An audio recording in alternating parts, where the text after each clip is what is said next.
697, I actually had the license to do the Star Wars miniatures game, the sub license. Yeah, I know Interesting. this is good. Yes. Did you do it? I did it, but On today's episode of The Peoples Behind the Meeples, we're going to be talking to Marco Pecota from Raybox Games. Marco has been designing games since the 90s, although he went into a bit of a retirement for 25 years before coming back out of retirement to go ahead and start making games again. Let's go ahead and talk to Marco about the past, the present, and the future of Raybox Games.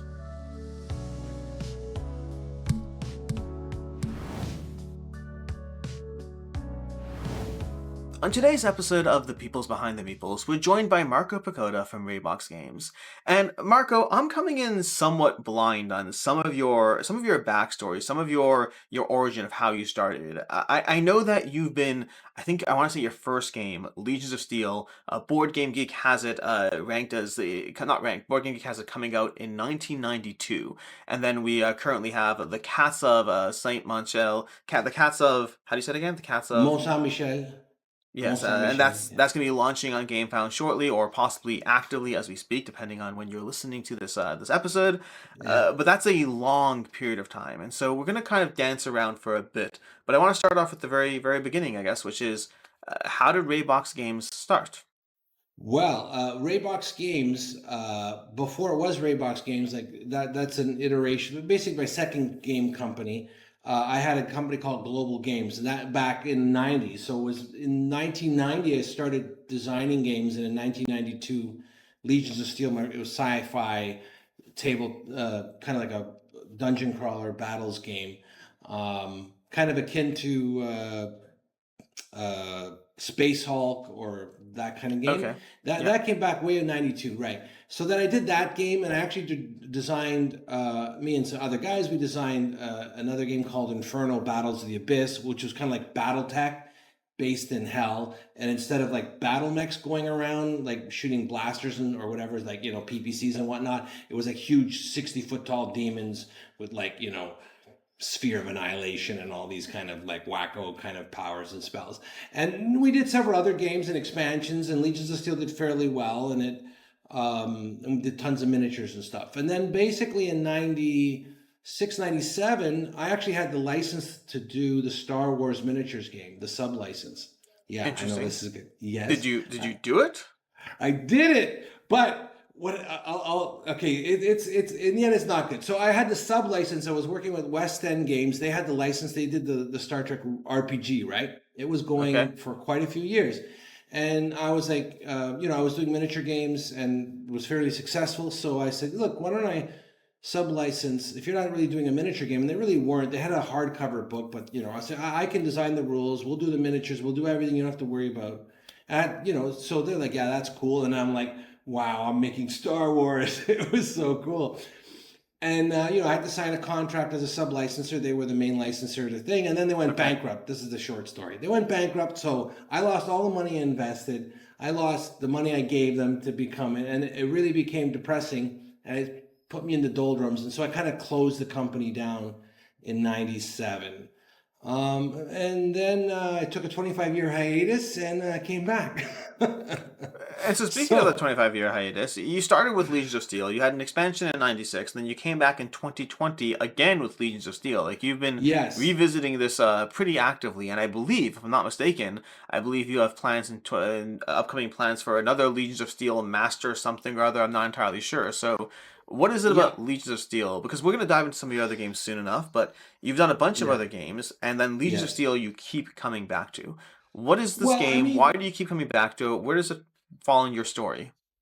Okay, so Legions of Steel, its rating on BGG is it's decent, 7.1 or whatever, but it really is a great game. The fans who've stuck with the game and still playing the game after 25 years. I mean, they really love it, and I know the rule set's strong.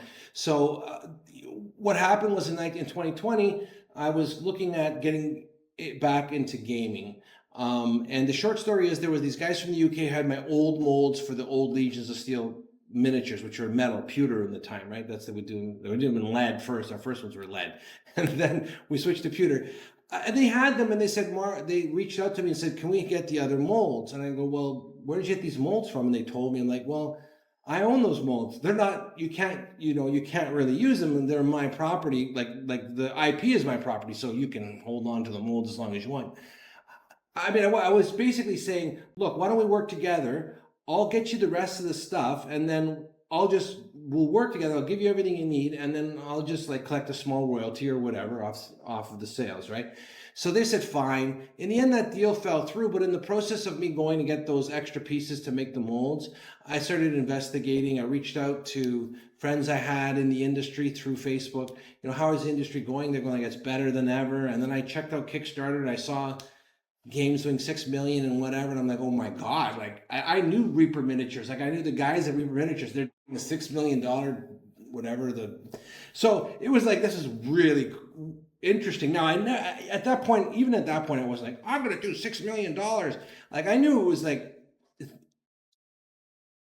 what it meant to me was that there's a good possibility of making, doing a good business in it, right? But not necessarily making 6 million. But of course I was, like everyone, pretty like, oh my, So from that, I decided, look, these guys aren't going to do it, so why don't I just do a Kickstarter with what I have and just kind of dip my toe in there. Like, no, this is not going to be big. I don't have a lot of money, but I have all these miniatures, so I just reaccessed the market. The first Kickstarter between that and the Pledge Manager on GameFound, we did, I think it's at 25 to 30,000. So it was pretty decent for just rehashing something from 25 years ago. There was cost because I had to make new molds, but beyond that, it was pretty limited. So I found that success, and I learned a lot. And so from that, I did another one and a couple other ones that did okay. I tried to launch Legions of Steel as an actual game, but I basically did it. It was the first big game I tried to launch,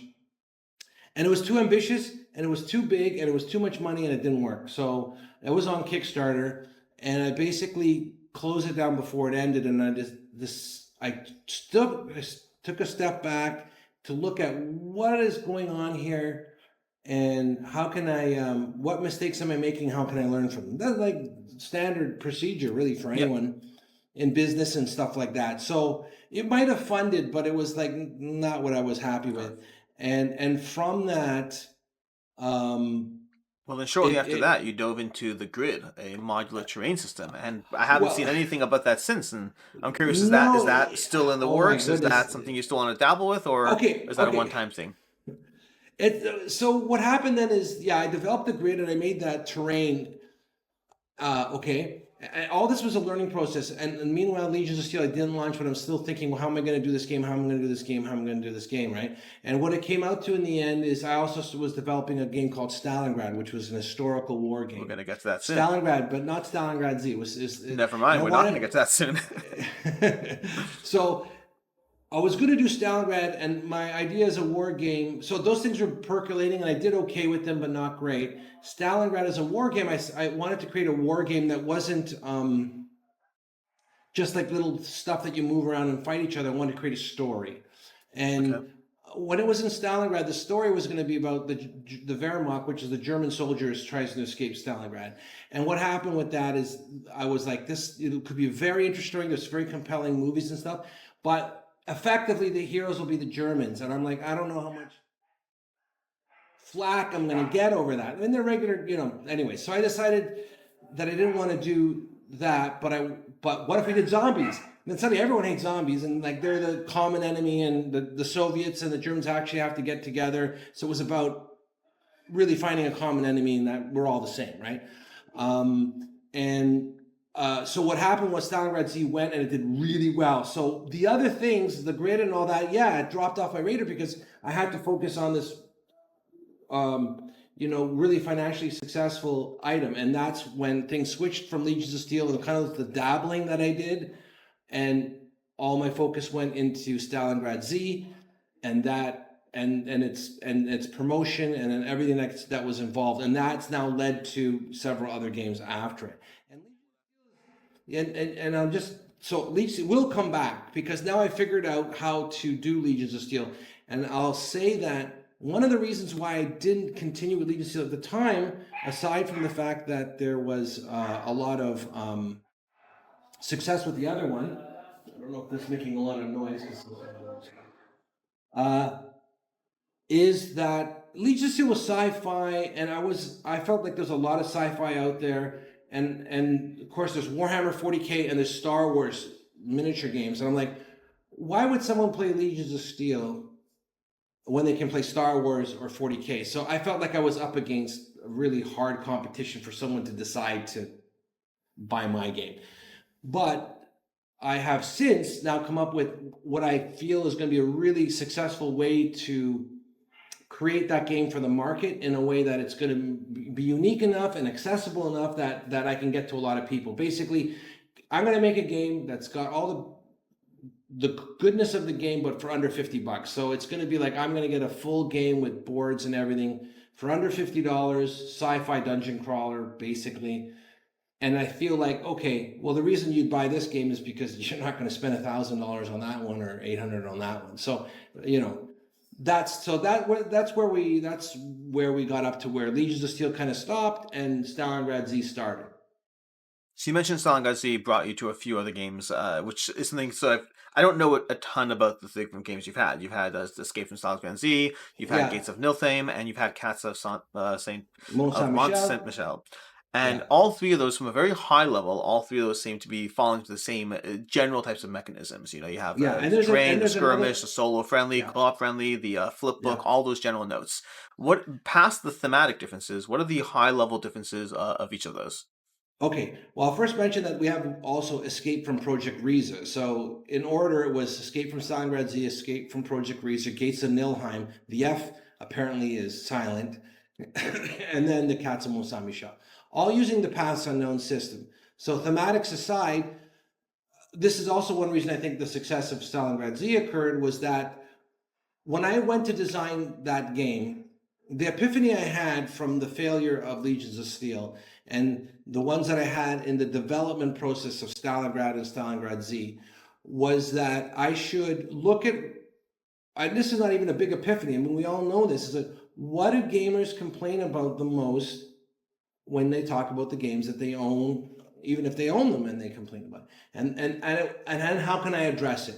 What's the problem? How do we address it? Geez, it's like everything, like coat hangers and whatever it is, like whatever you're going to make. You look at the problem. The very start of GameFound is exactly the same problem. Yeah. So the problem. So what do people complain about? They complain that the games take too long to set up. They complain that the games take up a lot of space on the table, and then and their wife gets angry at them, right? Or they can't eat, right? So they got to take it down. They complain the game takes so long that they have to let it stay there. So now that becomes a problem. And those are the, then there was something else now that I forgot, but basically those are three big problems. So when I created the game, it's like, I want to create an expansive game, but I want to create it give it a small profile. All of these share it. You've got a book formats. You're playing on the book. There are a couple other games like that, like Jaws of the Lion. They do it as well. And there's Stuffed Fables, right. There's a few that have done it. But nobody's gone beyond their first, as far as I can tell. They've done one book. I'm going to have done 4 by the end of this year. So I'm really grabbed hold of the concept of playing in the book. And the time to set up the game is about a minute to a minute and a half. Takes no time at all. Each scenario is 20 minutes, 30 minutes.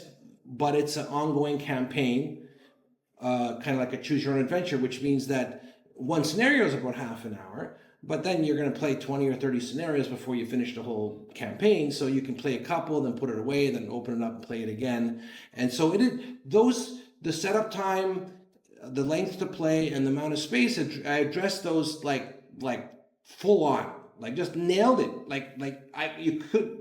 You couldn't have nailed it more, right? The smallest area you could kind of really put a game, but also it's short setup time and everything. And I think that those are the key elements between them. That's the Paths Unknown kind of aspect of the system, and I think people love it, that part, and that helped kind of boost attention to the product.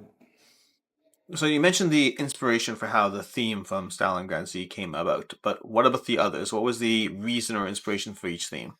Well, there's two things in business. At least I think in a successful business, or at least one that you enjoy, that you're following. Is that first you're doing something that you love to do, right? And second, you're doing something that you love to do that other people also love or would want, right?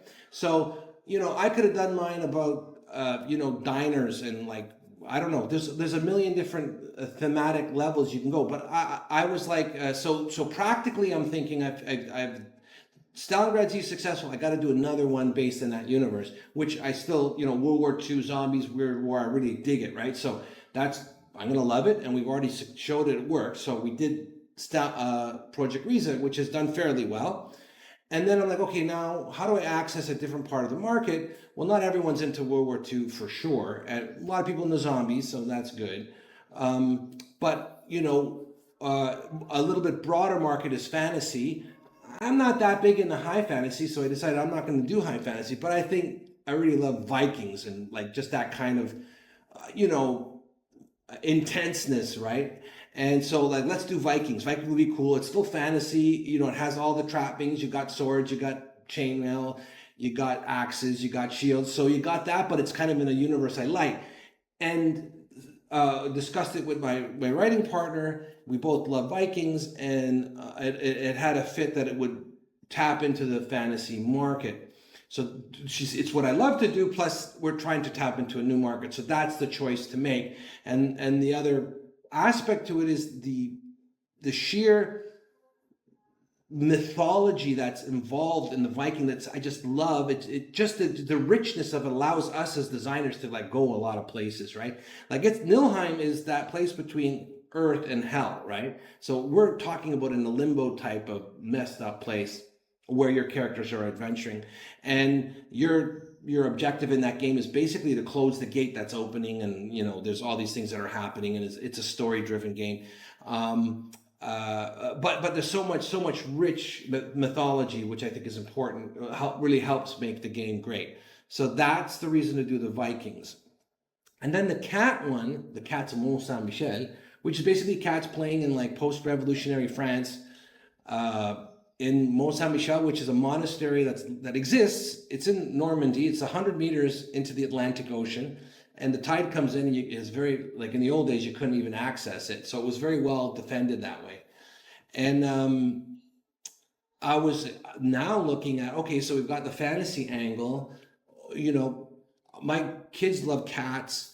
Tom Frank, who's my writing partner, he was suggesting cats as one of the potential things. The cats. Anthropomorphic animals are very popular in the board game space. Well, yeah, right. So I was like, he had mentioned. So we're talking about 2 years ago. It takes time to develop these things. I'm like, I don't know, maybe cats. I know my daughters would love it. But then it like maybe I saw the writing on the wall with how other games have the popularity in it, and okay, I started looking at Cats of Mont Saint-Michel, and it was actually like historically, whether truth or fiction, but historically, the monks there at one point, they were surrounded. There was no food. The granary that they had on site, the rats were eating it. They had these cats who saved the monks by killing the rats so that they had enough food to survive the siege. Right. So it's like, whoa, that's a cool story. We can dress up the cats, and so that's it. That's basically it. They're saving them from the rats, the vermin army, and the cockroaches and whatnots,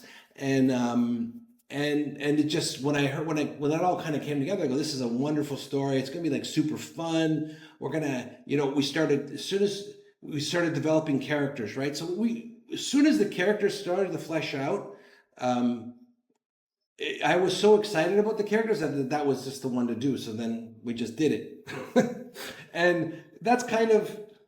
And you'll notice I've done 4 games really in a short amount of time, and I'm working on 2 more. The thing is, like, I just love creating. I can't stop, and so like we, I think one thing we suffered from a bit. I released stuff a little bit too close together, for sure. But I've been so excited about this product, and I've got to like kind of chill out and like spread out the releases. What's the size of your team? What's that? What's the size of your team? Is it just you, or are there more? Oh well, it's just me and Tom are the designers, but I have freelancers all around. So my layout guy's Julian, he's in Argentina. The girl who does my maps, Agustina, also in Argentina. Artwork is different people, whether they're in the Ukraine, Italy, France, Poland. Miniature guys are in Poland. My sculptors in Poland. The painters are in Poland. My sales team's in the UK. So I basically, like, without getting too deep into what business is, I was like, I want the bare minimum of employees, and he's a good friend too. So it's up to me and you, buddy. We're just going to do it, which means that if we decide to do it, we just do it. Like, there's no committee. So it's just us two, but making sure all of the other stuff is covered by just freelancing it out to really capable and good people that we can work with. And, you pay them for what you need at the time, but you don't have to worry about the overhead, not to bore people with business stuff. So it is just two of us, but really there's every game has got 10 or more people working on it. Yeah. Yeah. Oh, plus editors, of course. My editor's in Australia, and then I have another one in Spain, and blah, blah, blah. So there's editors involved, and play testers, of course, and all that. So for Gates of Niflheim, I mean, you came back to the space because you were inspired by a $6 million crowdfunding campaign, a Kickstarter campaign, and then for Gates of Niflheim, you made the move over to GameFound. What prompted that move? Like, what was the reason to the shift over from platforms? Okay. So I had my other games were on Kickstarter, but early on, even when I did my first game on Kickstarter, GameFound had the opportunity to use it as a pledge manager, and it was free. And there's always a learning curve no matter what system you're on, right? So you have to be patient. And I went through the learning curve of how to do stuff, especially the shipping thing. Like, Jesus. But everybody suffers from shipping. Any other designers here or self-publishers are like, how do you handle shipping to Europe and the VAT and oh my God. Anyways, I enjoyed the process working with the free originally, and then we did several that way. So when GameFound started to actually launch games, it was a consideration: do I want to stay with Kickstarter or do I want to go with GameFound? Like, which is both have positive things about them, and GameFound focused mostly on games or just games. So that was really profound. So what happened was I was really one of my games, which was Projekt Riese, was so close to launching on Kickstarter that it was like, okay, that's going to go to Kickstarter. It's like it's already kind of started, so I don't want to shift gears too much on it.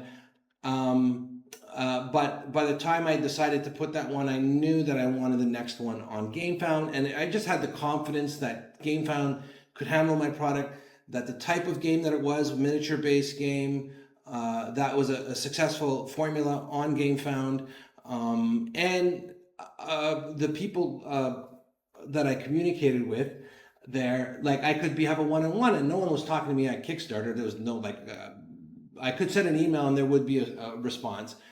But GameFound was there for me as a designer. Like I could talk to them, numerous people from GameFound, and then go to the shows. They were there. They would meet with me there, and we can discuss stuff.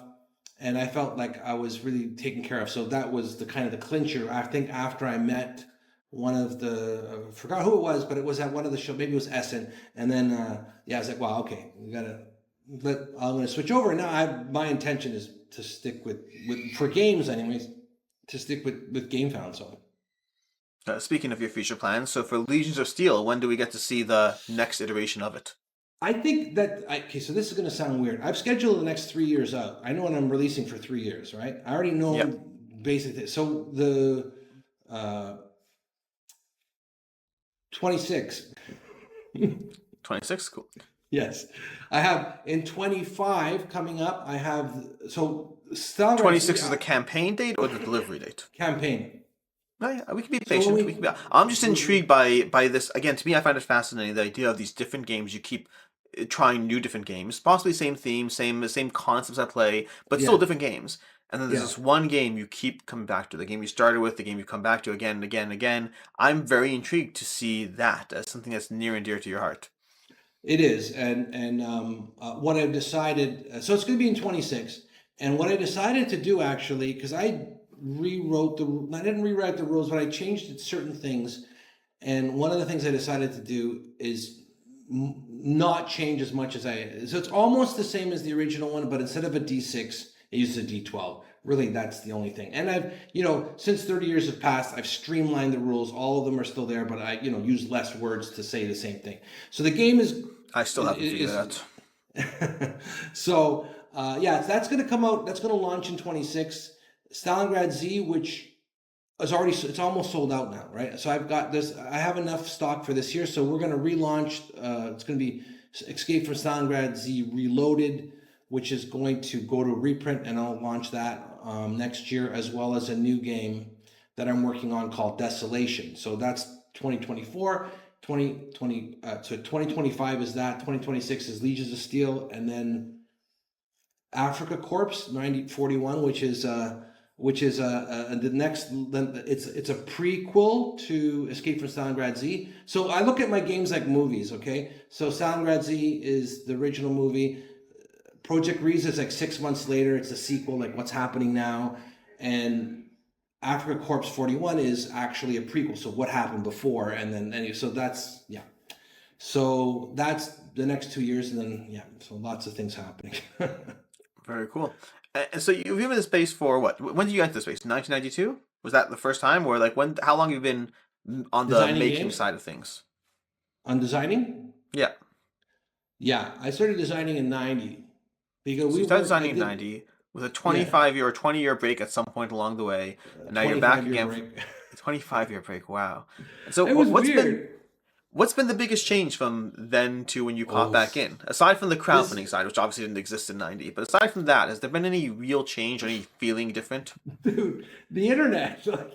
It was like the difference. But okay, so there was email. Okay, there was, but it was way more limited. There wasn't Facebook, I don't think. There was MySpace, I guess. It was about how you reach your customer, how you build your how you build your base, right? That's what the key is now to succeed in as a self-publisher. You need to create your base. You need to work to bring it up, to encourage people to join, to keep them interested and keep them engaged. And the only way to do that in the old days, like there weren't cell phones. Okay, that's how far back we're going. Like there weren't cell phones. I mean, there were cell phones, but there weren't like the you could look at shit. It was just really a phone. They're phones. So the engagement, giant cell phones. You went in person. Like I would go to the distributors. I went to Chessex and Berkeley in California and Greenfield in Michigan, and we went to all the conventions, and you would just do it in person. You had to do it in person. There was no other way. Zero. That's how you did it. You met retailers at the distributors when they did their little open houses, so you could like encourage them to buy your game. And you had a newsletter that physically went out and that you printed and put in the envelopes and shit. It was so different. It was very different. So it was a lot more work, and the distributors were gatekeepers, really gatekeepers. So if they didn't like you, or you couldn't convince them your product was good enough and they could like you, but and they couldn't move your product, and that's you just got to sell cons and you lived inside by distributors. Yeah, very cool. And now you're doing this entire business as direct to consumer. Yeah, that's one of the key things for my business is to work direct to consumer, but also start building distribution ties and retail. I want be involved in every level, because I feel the core is you've got to get as many games out there as possible. The more games that are in people, every game is an ad. Every game in someone's hand is a promotional item, right? So I want to get as many out there, and I can't do that by myself. Working with distributors, working with retailers, and getting it localized into different languages and stuff like that. Very cool. Yeah, so it's all important. Yeah. So I'm going to end with one last question of the curiosity. I already asked you about the theme for your various games, but why the name Raybox? Where's that from? My older daughter, when we first, I was reigniting the company. It's this simple. I'm like, what do you think a good name for the company? And she's like, Raybox. I'm like, wow, it sounds cool. And I was like, well, why Raybox? And she just like, Raybox is something that focuses the light that comes in and turns it into something else, right? So I was like, that feels like a good feeling. It's about taking your ideas and making something out of it. So, relatively compelling and interesting and different, and it sounded different. So I felt it was I liked the name, but I also felt it was catchy enough. So practically, it was a good name too. It works. Yeah. I think it's lovely when you have several companies I know that were inspired by their kids choosing the name in some way or having an impact or effect, and I think it's great. It's funny. Yeah, it's funny. Yeah, but good.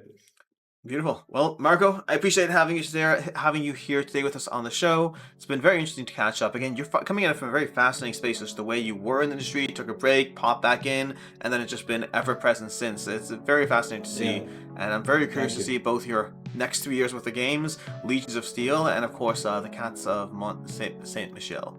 Mont Saint Michel, yeah, it would be great. Thank you for having me. I really appreciate it. Thanks so much. Ciao. Adios.